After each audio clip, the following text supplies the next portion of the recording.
అత్యున్నత శిఖరాలకు ఎదగాలని సత్సంకల్పం కావాలి, దీక్ష పొందాలి. మా నాన్నగారు నాకు ఎప్పుడు చెప్తుండేవారు. ఎన్నో సందర్భాల్లో చెప్పడం జరిగింది. ఎన్టీఆర్ అంటే కేవలం అనంతపురం ఆయన ఒక నటరాజు నరసింహుడు. టీ అంటే తారమండలంలోని తారక ధృవతారకుడు. ఆర్ అంటే రాజక్ష రారాజు, రాజకీయ దురంధర యుగంధరుడు, రమణీయ రమ్య కమనీయ సౌమ్య గుణధాముడని. మొన్ననే ఆయన శత జయంతి జరుపుకోవడం జరిగింది. తర్వాత ఆయన సినిమా పరిశ్రమకు వచ్చి 75 సంవత్సరాలు ఆ సినిమా యొక్క ఉత్సవం కూడా జరుపుకోవడం జరిగింది. ఇప్పుడు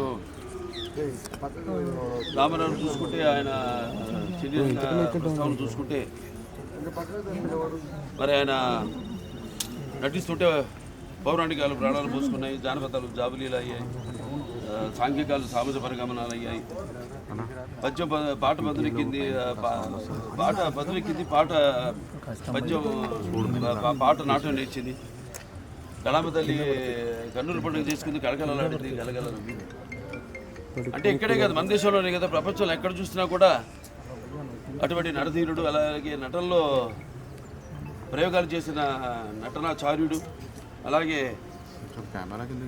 పాత్రలో ప్రకాయ ప్రవేశం చేసి ఆ పాత్రలను ఆయన అణువణువులో జీర్ణింపు చేసుకుని ఆ పాత్రలకి న్యాయం చేసిన నటధీరుడు నందమూరి తారక రామారావు గారు. మనం ఎక్కడ వెతికి చూసినా,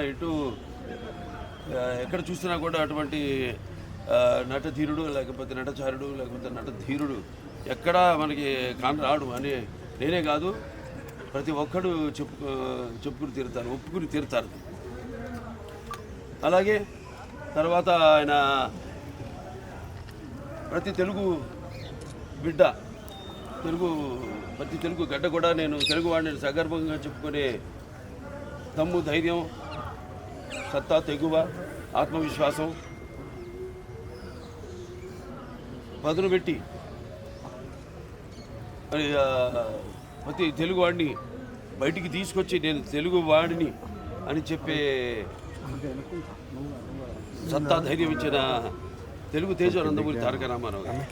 ఆనాడు తెలుగుదేశం పార్టీని స్థాపించి మరి తెలుగుదేశం పుట్టింది సామికుడి చెమటలో నుంచి, కార్మికుడి కరిగిన కండరాల్లో నుంచి, రైతు కూలీల రక్తంలో నుంచి, అలాగే కష్టజీవ నిరుపేదల కంటి మంటల్లో నుంచి, కష్టజీవుల కన్నీళ్లలోంచి అని ఆనాడు, అలాగే అన్నార్థుల ఆక్రందనల నుంచి అంటూ, అలాగే తెలుగుదేశం పిలుస్తుంది రా కదిలిరా అని తెలుగుదేశం పార్టీని పెట్టి మరి ఆనాడు ఒక విప్లవం తీసుకొచ్చారు ఆయన. ప్రతి తెలుగు బిడ్డ బొడ్డు కోయక ముందే రాజకీయ చైతన్యం తీసుకొచ్చిన మహానుభావుడు నందమూరి తారక రామారావు. అంతకుముందు వరకు చాలామందికి ఈ రాజకీయాల మీద ఆసక్తి ఉండేది కాదు, చాలామందికి తెలిసేది కూడా కాదు. అటువంటిది ఆయన ఈ తెలుగుదేశం పార్టీని పెట్టి అందరిలోనూ ఒక రాజకీయ చైతన్యం తీసుకొచ్చిన ఓ మహానాయకుడు నందమూరి తారక రామారావు. అలాగే రాజకీయాల్లోకి వచ్చాక ఎన్నో సాహసోపేతమైన పథకాలను అమలు చేశారు. అవి ప్రజలకు ఉపయోగపడేవి, అలాగే ఎంతో సానుకూలమైనవి కూడా ఆ పథకాలన్నీ. ఎన్టీ రామారావు రాజకీయాల్లోకి రాకముందు, వచ్చిన తర్వాత ఆయన ప్రవేశపెట్టిన పథకాలు వాటిని అమలు చేసి ఇప్పటికీ అందరూ వాటిని ప్రవేశపెట్టి అమలు చేసేలా చేసిన మహానాయకుడు Nandamuri Taraka Rama Rao. That is NTR. అందుకే ఒక పేదవాడి ఆకలి బాధ తెలిసిన అన్న ఆయనే, అలాగే ఒక జనం భవితకు బాట వేసిన అమ్మ ఆయనే, అలాగే ఆయనకు అండగా ఉన్న మహిళల కోసం అండగా ఉంటూ ఆయన కూడా వాడికి ఆర్థిక స్వాతంత్రం ఇచ్చిన అన్న కూడా ఎన్టీ రామారావు గారు. ఎన్టీఆర్ అంటే నటనకు నిర్వచనం. ఎన్టీఆర్ అంటే ఒక నవరసాలకు ఒక అలంకారం. ఎన్టీఆర్ అంటే నటనకు ఒక విశ్వవిద్యాలయం. ఎన్టీఆర్ అంటే ఒక నవశకానికి ఒక ఆరంభ మంత్రం. ఎన్టీఆర్ అంటే ఒక నవజాతికి మార్గదర్శకం. అలాగే ఎన్టీఆర్ అంటే నానా జాతులకు దైవ సమానం. అలాగే ఎన్టీఆర్ అంటే యువతకు ఆదర్శం. అలాగే ఎన్టీఆర్ అంటే నెత్తురు మరిగేలా చేసే ఒక అగ్నికణం. అలాగే ఎన్టీఆర్ అంటే ఆయన నడిచిన మార్గమే భగవద్గీతలా సాగిన ఒక గొప్ప జీవితం. అందుకే ఆయన అందరి గుండెల్లో శాశ్వతంగా నిలిచిపోయిన ఒక నిత్యామృతాన్ని తాగిన దేవుడిలా మారాడు.